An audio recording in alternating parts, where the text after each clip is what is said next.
Bonjour à toutes! Bonjour à tous, bienvenue dans cette vidéo dans laquelle nous allons parler d'animation d'ateliers de groupe de coaching collectif et notamment comment bien gérer son temps qui est une des compétences essentielles pour bien animer un groupe au top. Mais pour commencer, petite présentation, Anne Dabo, je suis coach et thérapeute de couple et je suis co-dirigeante du centre de formation Zen Pro. Pour ma part, Cécile Neville, psychologue spécialisée en psychologie positive et coach professionnel et aujourd'hui on va parler de coaching de groupe en particulier. Quand on anime un groupe, une compétence essentielle, c'est de bien savoir gérer le temps parce que ça peut, si on gère mal son temps, on peut complètement foutre en l'air un Pas une atelier journée. du début à la fin, ça peut Mm. mal se passer. Donc la gestion du temps est essentielle. On a listé quelques clés pour vous. Prenez note, c'est parti. Première étape. Déjà avoir le bon matériel, Mhm. c'est-à-dire que au minimum, et je dis bien au minimum, Minimum. c'est d'avoir une montre ou en tout cas quelque chose qui vous permet de voir vous l'heure, Mais mais pas là, que. attention parce que montre ou téléphone, c'est souvent la base que tout le monde a. Mais la montre, ça veut dire qu'on regarde tout le temps sa montre, le téléphone, qu'on rallume parce qu'il se met en veille, qu'on refait le code, machin.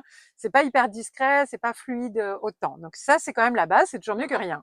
Mais dans l'idéal.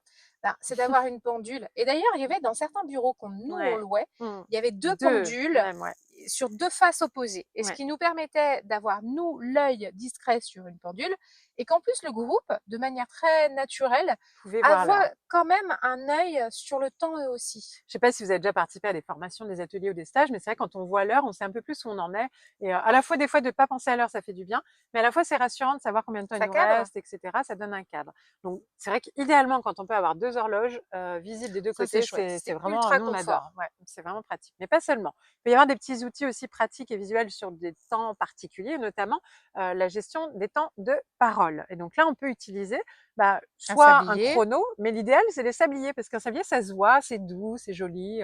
Voilà, on le pose au milieu de la table, tout le monde le voit et c'est vrai que c'est super sympa. Par contre, le sablier, on peut pas choisir les temps. C'est juste la difficulté, c'est qu'on a un sablier qui fait tant de temps, il faut s'adapter à ça.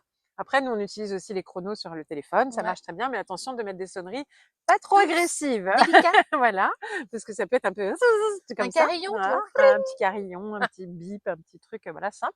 Mais ça peut être utilisé pour vraiment, parfois, sans dire stop, vous arrêtez, mais dire, voilà, je te laisse terminer du coup ton idée, et hop, ça permet de mieux gérer sans avoir, nous, besoin d'interrompre la personne. La personne comprend d'elle-même. Surtout si elle voit le chrono. Ouais. C'est encore mieux quand elle voit parce qu'elle parle ou qu'elle voit le sablier, elle anticipe: «Ah bah là, il me reste, il y a encore du temps, donc je peux peut-être développer un peu plus». Ou alors: «Ah bah tiens, ah mince, il me reste plus, donc là, il faut que je termine vite fait» et le cerveau, il se connecte, il va plus vite. Mm, Mais mm. ça joue vraiment sur la capacité du cerveau, hein, de voir le temps, ça influence beaucoup la personne. Moi, j'adore quand il voit le temps, en fait, que Surtout ça quand soit vous donnez l'horloge le ou le temps, chrono. d'ailleurs, vous avez une minute pour, Voilà, ouais. Ils c'est savent, génial. voilà, ils voient le chrono qui défile et ça les cadre aussi de Mm, façon mm. autonome. Donc c'est Alors, voilà. un basique sinon, c'est déjà de demander dès le départ si Oui, tout le monde est OK sur les horaires. rien que ça, ouais. Nous sommes là à 9h ce matin, nous repartirons à 17h ce soir. Voilà. Est-ce Est-ce que que tout tout le le monde monde est est là? OK? Ce midi, on va faire une pause de telle heure à telle heure. Du coup, est-ce que c'est OK pour vous? Peut-être qu'il y en a qui va dire: «Ah bah, moi, je dois partir un quart d'heure plus tôt parce que blablabla ou j'ai un coup de fil à telle heure, dans la matinée». On pose les choses comme ça, c'est fait et si une personne nous dit ça: «Je partirai avant la fin», dans ce cas-là, lui dire: «Ah bah, dans ce cas-là, je te ferai passer en premier au tour Pour de les feedbacks, les clôture et clôtures, cetera pour que tu l'ancrage. puisses partir et au moins tu partiras incognito, mais à ce moment-là, au moins le groupe le sait et c'est beaucoup plus facile. Ça c'est plus fluide le moment venu. Donc anticiper en demandant dès le début. C'est une base aussi qui marche bien pour la gestion du temps. Pour Mais pas que. gérer encore le temps de parole de chacun, vous pouvez aussi avoir des objets tels qu'un bâton de parole Oui, c'est pour, vrai, pratique. et là, du coup, c'est bien parce que il y a moins de risques qu'il y ait des coupures de parole. Ça évite voilà, de se couper la parole, ça. Ouais. C'est, Et ouais. puis, quand on a un objet dans les mains, ben, d'un coup, et qu'on sait que c'est que nous, On on prend a la tendance place. Ouais. à se dire, ah, faut que je fasse attention parce qu'il y en a d'autres aussi qui ont besoin de parler. Ouais. Donc, du coup, là aussi, en termes de temps, ça le quantifie davantage. C'est vrai, ça le matérialise en fait. Ouais. Ensuite, il va y avoir toute la partie de l'animateur qui, lui, va mettre des mots de temps en temps, va annoncer avant chaque séquence, avant chaque partie de l'atelier. Bon, là, on va se prendre une heure sur ce temps-là. Donc, sur la première demi-heure, ce que je propose en binôme, vous allez faire ça, tac, tac, tac. Veillez bien à regarder le temps. Il faut un mètre du temps par binôme. C'est OK pour vous? Voilà, on répartit, on verbalise tous les temps. Et puis après, par exemple, au milieu de la séquence, on va dire, bon, on en est à la moitié, donc terminez ce que vous avez à faire, ça sera OK. Et puis toujours vers la fin, dire attention, il reste une minute, on vous laisse terminer le truc. Donc on tourne comme ça, si c'est des groupes, des machins, ou en grand groupe, on l'annonce, mais en tout cas de bien verbaliser les temps et les temps restants notamment. Et ça, même en ligne. Nous, on le fait même Tout à fait. quand on fait sur Zoom, vous savez, les petites salles en ligne. On envoie des petits messages, soit en vocal, parce que maintenant on peut faire ça, soit par écrit, en disant attention, il reste 5 minutes. Et du coup, les personnes peuvent mieux gérer leur temps jusqu'à la fin et pas être coupées brutalement à la fin d'un exercice. Pensez aussi à la réadaptation. On ne Ça sait peut jamais ce qui arriver. peut se produire et donc du coup, vous pouvez faire des Malgré contrats tout. d'intervention. Ouais. Et d'ailleurs, moi, hier, j'animais un atelier en ligne. Il se trouve que l'atelier était prévu pour 18 personnes et finalement, je me suis retrouvée avec 6 personnes. Ça n'a rien à voir. Sur l'animation, ça, c'est pas gênant, je réadapte. En revanche, le temps n'était pas non plus nécessaire. J'avais prévu 3 heures et 2 heures, c'était suffisant. Du coup, j'ai proposé dès le départ, est-ce que vous êtes d'accord si ça c'est raccourci parce que ça ne nécessitera pas autant de temps que ce que j'avais imaginé. 18, quoi. Et là, c'était OK pour tout le monde, c'est validé, c'est acté et on a une notion de la fin. C'est ça. Donc, toujours bien veiller en fait, à proposer et à valider par l'ensemble des personnes. Si une seule n'est pas d'accord, il ne faut pas le valider. On réadapte avec l'ensemble du groupe. Mais, voilà, on la convainc. Mais ça peut être aussi simplement, là, on avait prévu 1 heure sur cet exercice. Je vois que vous êtes vraiment motivés et ça vous donne, j'ai l'impression que vous avez envie d'aller plus loin sur ce thème-là. Est-ce que vous êtes OK pour que je réduise peut-être l'atelier d'après et on se prend quand même une demi-heure de plus pour ce temps-là? C'est OK pour vous? Et là, on voit tout de suite le oui, oui, oui. Et s'il y en a qui dit, oh, non, ça se voit. Donc, s'il y a un an, on réadapte, on dit, bon, on se prend 10 minutes au lieu d'une demi-heure.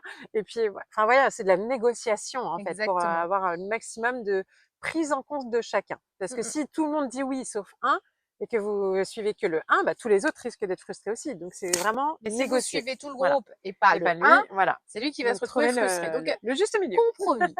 Voilà. Voilà, je crois qu'on a fait le tour des 5 clés essentielles pour la bonne gestion du temps d'un atelier collectif. Il y en a plein d'autres, mais je pense que là, déjà, vous avez des bonnes bases. Si vous avez envie d'en discuter ou de venir échanger sur le sujet, poser des questions, partager vos expériences, vous êtes les bienvenus soit en commentaire sous la vidéo, soit au sein du réseau, sur le groupe Facebook Réseau des coachs épanouis et inspirants, un groupe gratuit. Vous tapez sur Facebook, vous allez le trouver. Vous venez et il se passe plein de choses super intéressantes entre coachs et autres professionnels de l'accompagnement. On y anime même des masterclass pour vous aider à développer votre activité. Plein d'autres choses, on vous laisse découvrir. Et puis sinon, à très bientôt. À bientôt. Pensez à liker et à vous abonner. Exactement. À bientôt. À bientôt. Zen Pro, c'est bien plus que ça. C'est aussi un centre de formation sur lequel vous allez pouvoir retrouver une formation pour devenir coach et encore d'autres, des tas de formations pour découvrir des outils d'accompagnement. Des formations pour vous spécialiser en tant que coach pour enfants, pour ados ou pour parents. Et puis aussi des outils comme la PNL, l'analyse transactionnelle ou la psychologie positive qui est notre spécialité. Mais déjà, nous sommes heureuses de pouvoir vous offrir un échantillon. Une formation spécialement conçue pour vous, 3 outils d'intelligence émotionnelle à utiliser dans le cadre de vos accompagnements individuels ou de groupe que vous allez avoir offerts et à tester rien que pour vous. Vous allez pouvoir voir si du coup nos formations vous conviennent, si le format est adapté. Vous pouvez aussi venir renforcer votre réseau de professionnels au sein du groupe Facebook du réseau des coachs inspirants et épanouis. On vous dit à très bientôt. À bientôt.